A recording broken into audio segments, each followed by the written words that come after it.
الله أكبر الله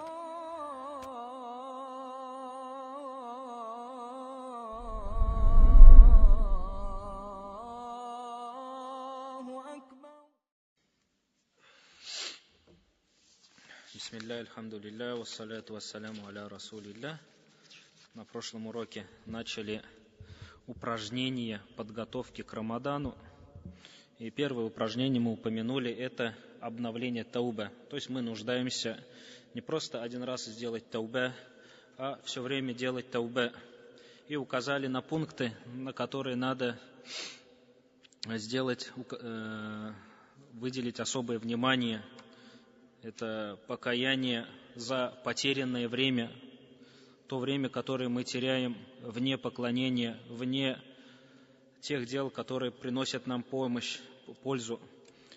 Покаяние за свой язык, за те слова, которые мы говорим и которые не являются из тех слов, которыми доволен Аллах Субханаху ва Тааля. Таубе от связей, которые не приносят нам пользы. Покаяние сердца от того, чтобы сердце было связано не с Аллахом. Покаяние от лени. И также мы второе упражнение упомянули, это тадрибу аля та'зим ша'аир, то есть воспитание в себе уважения, любви, возвеличивание обрядов, которые Аллах Субханаху ва Тааля установил, чтобы на намаз-то не становился как к чему-то обыденному, а все время ждал его, вставал и чувствовал, что в этом есть у тебя общение с Аллахом Субханаху ва Тааля, что это Аллах тебя вменил в это. Пришел пост Рамазана, и чтобы ты его не встречал так, что вот надо будет потерпеть, и этот месяц пройдет, а так, чтобы встречал это как возможность изменить себя, возможность поклоняться Аллаху Субханаху ва Тааля, и так другие все те обряды, которые Аллах Субханаху ва Тааля вменил в обязанность. То есть у человека должно быть по отношению к этому какой-то ихтирам, какое-то возвеличивание. Также третье упражнение мы упомянули, это тадрибу аля истикаматиль кальб, чтобы работа над сердцем, работа над своим сердцем. Одно из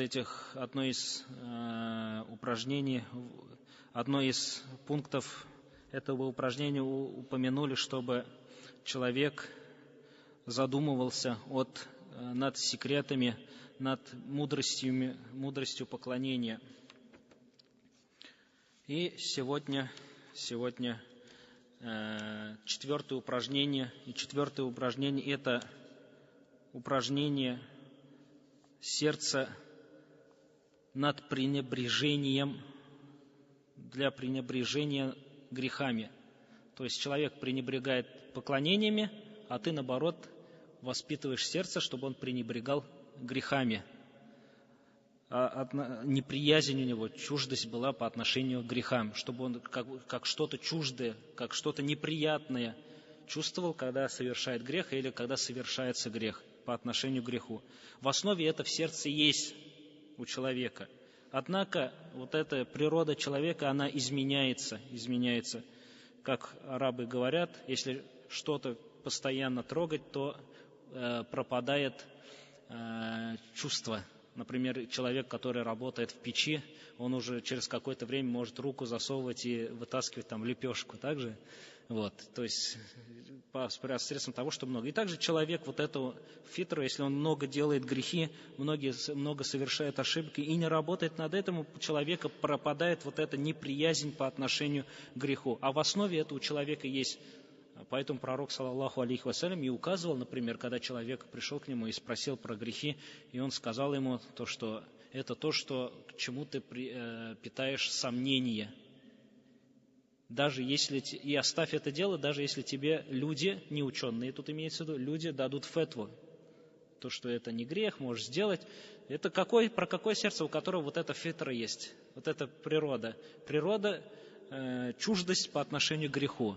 Но эта природа, она что? Вот это чувство человек потихоньку теряет. И поэтому перед Рамазаном нам надо заново приобрести это чувство.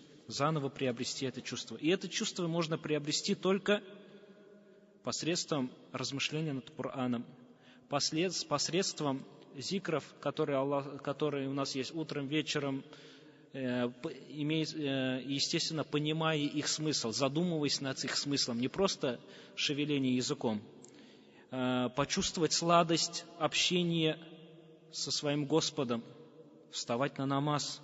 И если человек почувствует вот эту сладость, начнет вдумываться над смыслами больше, чем просто повторять и говорить, то он почувствует вот это неприязнь по отношению к грехам, и грехи ему станут горькими.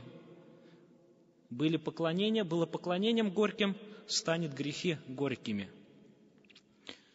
И поэтому человек устремится к большим делам, к великим делам, и оставит низкие дела, в которых есть грех. Поэтому прежде чем Рамазан придет, надо свое сердце обучить этому неприязни по отношению к грехам. И это возможно, оставив ложь, оставив гайбат, оставив разговоры про пороки людей и устремившись к поклонениям, к зикрам, устремившись к чтению Корана. Потому что, занимаясь этим, невозможно представить такое, что человек, если будет заниматься этими вещами, что он в это время будет совершать грех. Чем больше ты делаешь, тем больше ты совершаешь поклонение, и тем больше ты отдаляешься от греха. И чем больше ты отдаляешься от греха, у тебя появляется эта неприязнь по отношению к греху и любовь по отношению к поклонению. Поэтому прежде чем Рамазан придет, уже приобретите эту любовь по отношению к поклонению, и это возможно, задумавшись, размышляя над смыслами этих зикров. Аллаху Акбар, что это? Что это за слово? Альхамдулилля, что это за слово? Ля иляха илляллах. Выполняешь ли ты все эти условия? Это ля иляха илляллах. Что оно вообще от тебя требует? Размышлять надо. Читать Коран. Поэтому чтение Корана с размышлением, оно намного предпочтительнее, чем прочитать, например, как приходят от сподвижников прочитать Бакару с размышлением. Это лучше, чем прочитать полностью Коран за ночь, например. Поэтому в основе, потому что Коран, он был ниспослан, чтобы по нему действовать, амаль делать, а это невозможно без размышления над ним. И, альхамдулилля, тафсиры есть у нас, разные, хоть на русском, хоть на татарском, которые помогут нам в этом деле. Следующее упражнение – это тарвид аля инкисари лилляхи азза ваджаль.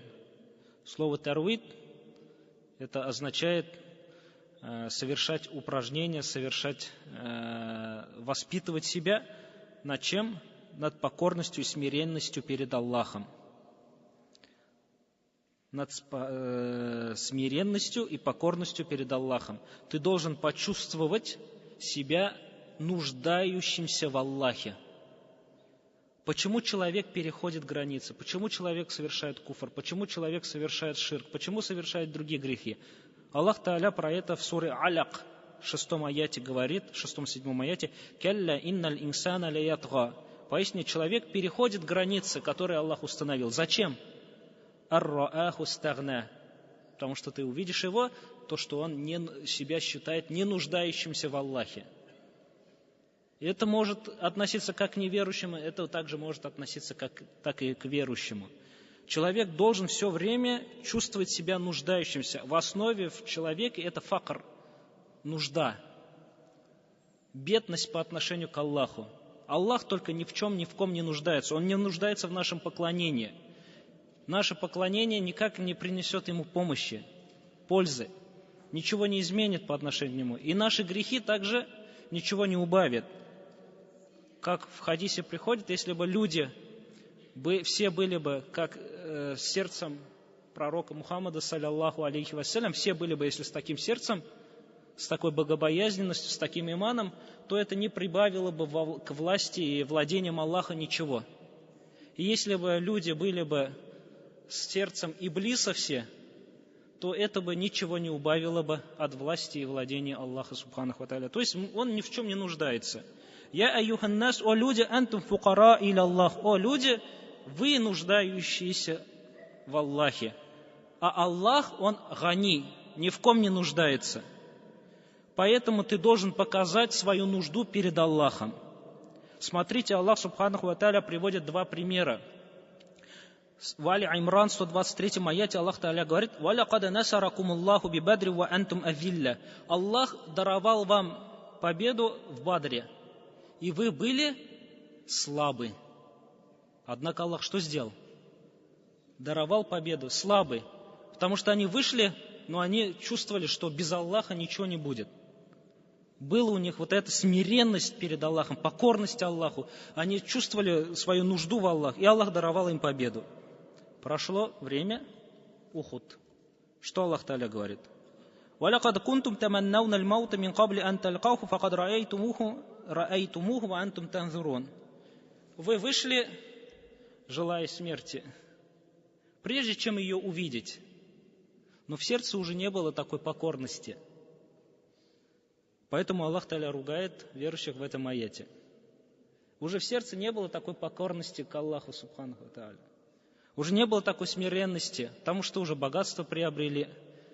И поэтому были сподвижники, которые убежали, которые испугались, разбежались, когда стало тяжело. Когда стало тяжело. То есть есть разница. Вышли в первый раз в Бадр босыми, голодными, нуждающимися к Аллаху. И пророк, саллаллаху алейхи вассалям, говорил: «О Аллах, если эта группа умрет, то никого не останется, то не останется на земле человека, поклоняющегося к Аллаху». Вот. И второе, когда уже у некоторых было самодовольствие какое-то, уже приобрели какое-то имущество, уже приобрели богатство, уже зашло, и что? Появилась вот эта нужда к Аллаху, исчезла, то есть и уменьшилась. И Аллах Субханаху ва Тааля сломал их. Поэтому говорится, если ты заходишь к царю, и ты нуждаешься, покажешь свою нужду в нем, то он дает тебе. Если ты, заходя к царю, показывал свою нужду в нем, он тебе давал. Если ты заходил к нему, подняв голову, то он выгонял тебя. Поэтому ты должен показать свою слабость, свою нужду перед Аллахом Субханаху ва Тааля.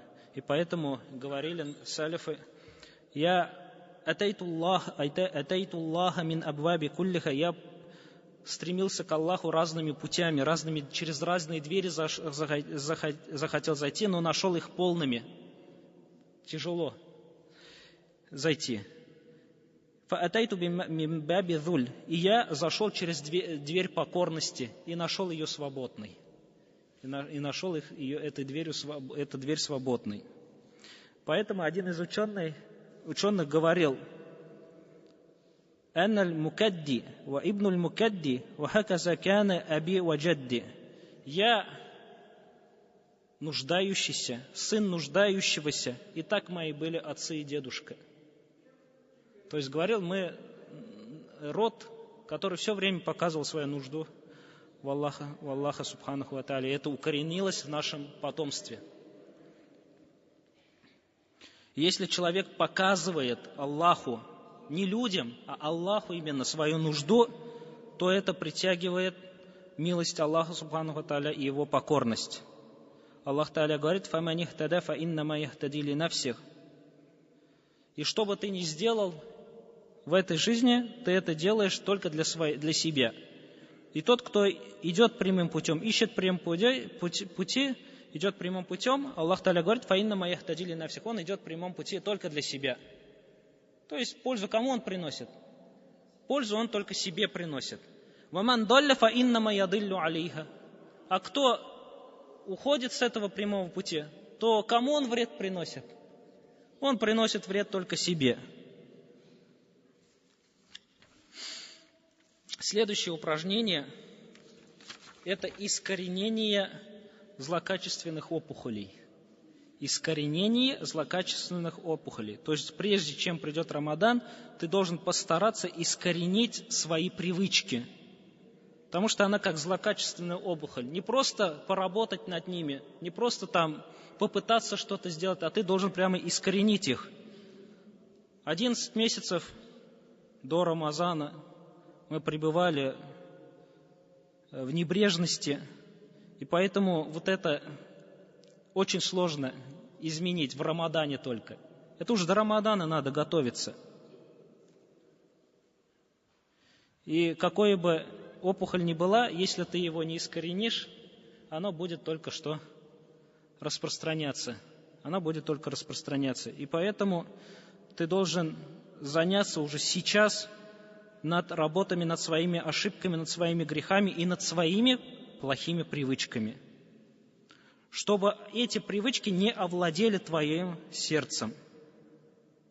Для этого нам нужно 3 шага сделать, чтобы искоренить опухоль злокачественную. Это химматуль алия, высокое стремление, высокие цели себе ставить. И эти цели должны быть с делами обязательно. Вместе с делами идти. Много молодежи, автор говорит, пребывают в лени, ничего не делают, никаких движений не делают, и при этом жалуются на свою лень. То есть жалуются на свою лень и при этом не делают каких-то шагов для искоренения этой лени. Жалуются на твердость своего сердца и при этом ничего не делают. Аллах Субхану Тааля что говорит?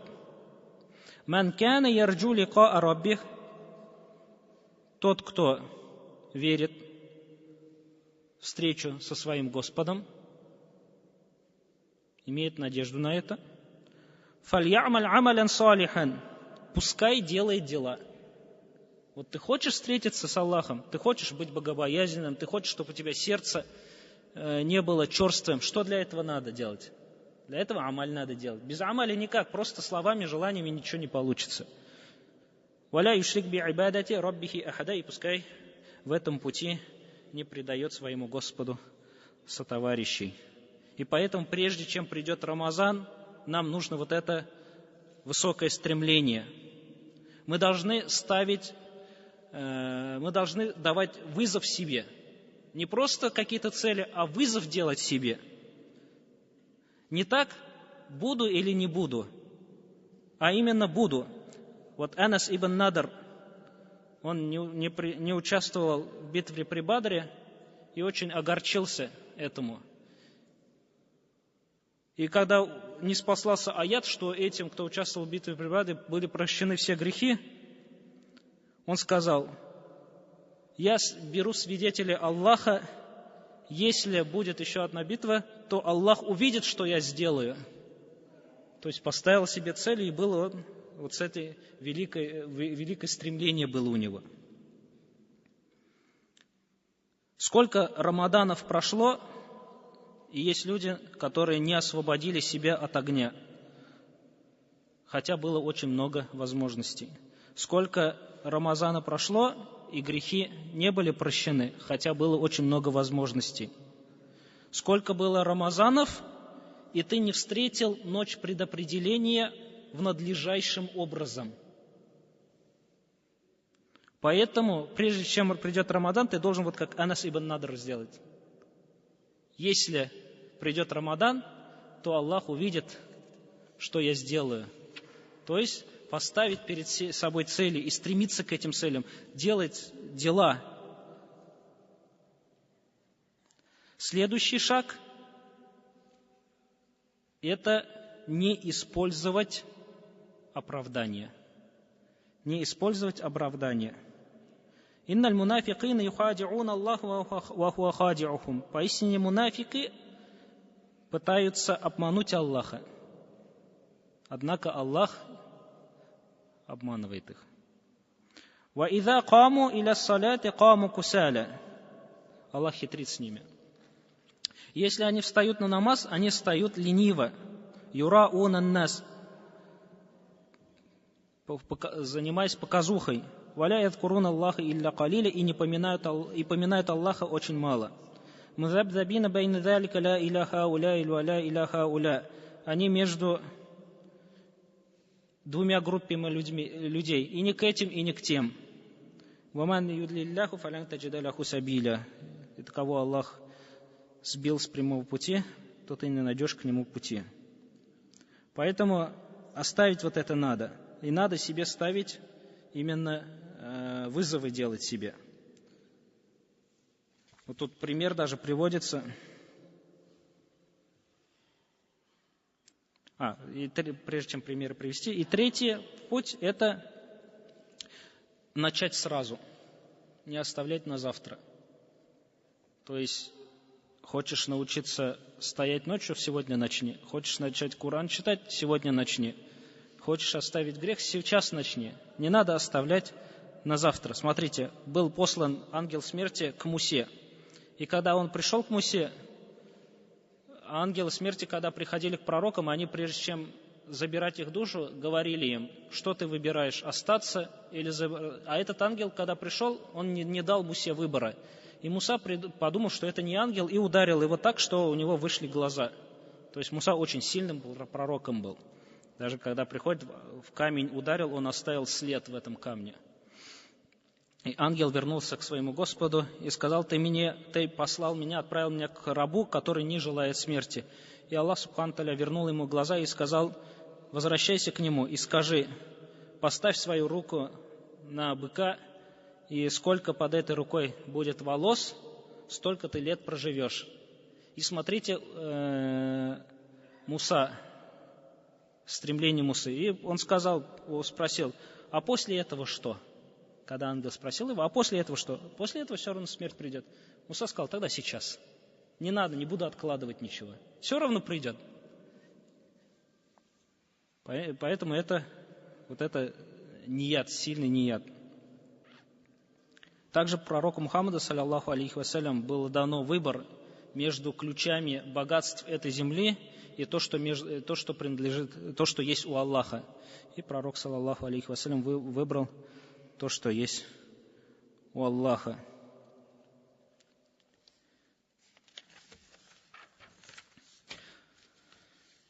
Также нужно, прежде чем придет Рамазан, уже воспитывать себя какими-то делами. Смотрите, прежде чем был вменен в обязанность намаз или какое-либо другое поклонение, Аллах Субхану Тааля что говорит? «Я аюхаль музаммиль», о укутавшийся, «кумиль лайля илля калиля», выстаивай ночь, кроме малой ее части. Половина, или уменьши, или прибавь, говорит. «Вараттиль Кур'ана тартиля», и читай Кур'ан с тартилем. «Инна санулькай алейка каулян thaqиля», мы не спошлем тебе тяжелое слово. И Аиша приводит, рады Аллаху анха, Аллах Субханаху ва Тааля вменил в обязанность выстаивания молитвы пророку, саллаллаху алейхи вассалям, и его сподвижникам. И пророк, саллаллаху алейхи вассалям, и его сподвижники 2 года выстаивали эту молитву так, что их голень стала как пальма, говорит, как ствол пальмы. То есть твердым, весь истрескавшийся, вот таким. И это Аллах Субхану Тааля уже готовил их таким образом, чтобы они возглавили вот этот призыв. И даже когда пророку, саллаллаху алейхи вассалям, первый вахий пришел, что сделал ангел, прежде чем Коран ему даст? Сжал его, да? Так что пророк, саллаллаху алейхи вассалям, когда уже не мог не выдержать, он отпускал его и сказал: читай. И пророк, саллаллаху алейхи вассалям, говорил: я не умею читать. И потом опять ангел сжал. То есть иногда, прежде чем придет Рамазан, надо научиться заставить себя и делать какие-то поклонения. дать себе вызов и сделать эти поклонения через силу. Не постоянно, чтобы это было, но вот эти упражнения должны быть. Абу Муслим Хауляни у себя в мечети своего дома, то есть в доме у него было место, где он читал намаз, он там повесил плетку. И этой плеткой он воспитывал себя. Когда его ноги уставали, он брал эту плетку и ударял по своим ногам и говорил: «Вставайте, клянусь Аллахом, я заставлю тебя встать».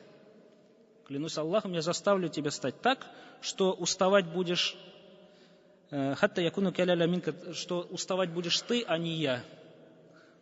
И потом, когда вставал уже на намаз, говорил, и думаешь, сподвижники Мухаммада, что они присвоят его себе? Нет, клянусь Аллахом, мы будем конкурентами им. Так, что они узнают, что после себя они оставили мужчин. То есть себя вот так настраивал. Я не хочу, чтобы сподвижники только были с Мухаммадом, саллаллаху алейхи ва саллям. Я буду им конкурентом, говорил. Так, что они узнают в судный день то, что после себя они не оставили женщин, а оставили мужчин.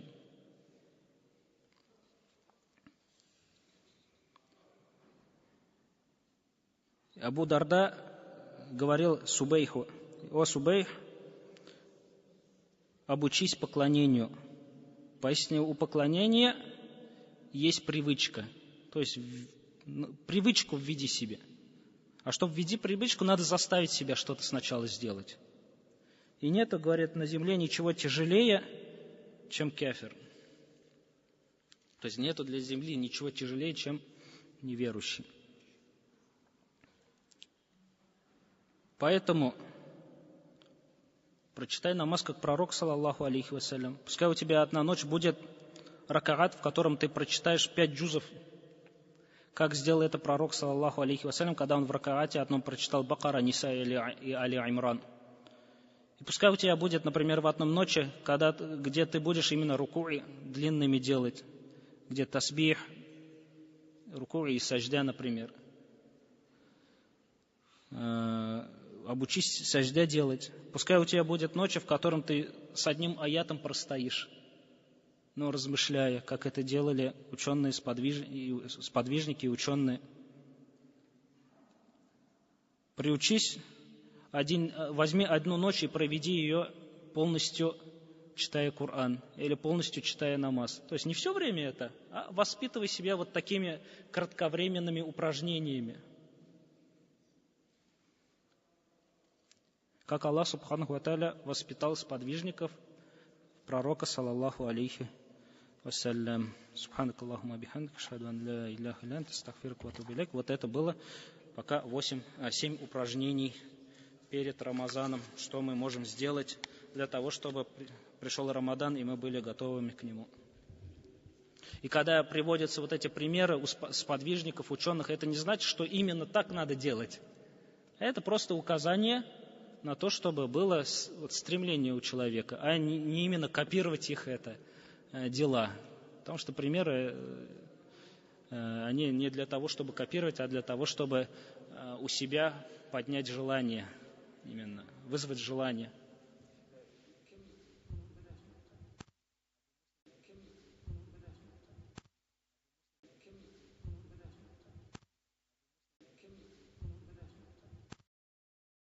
Аллаху Акбар, Аллах.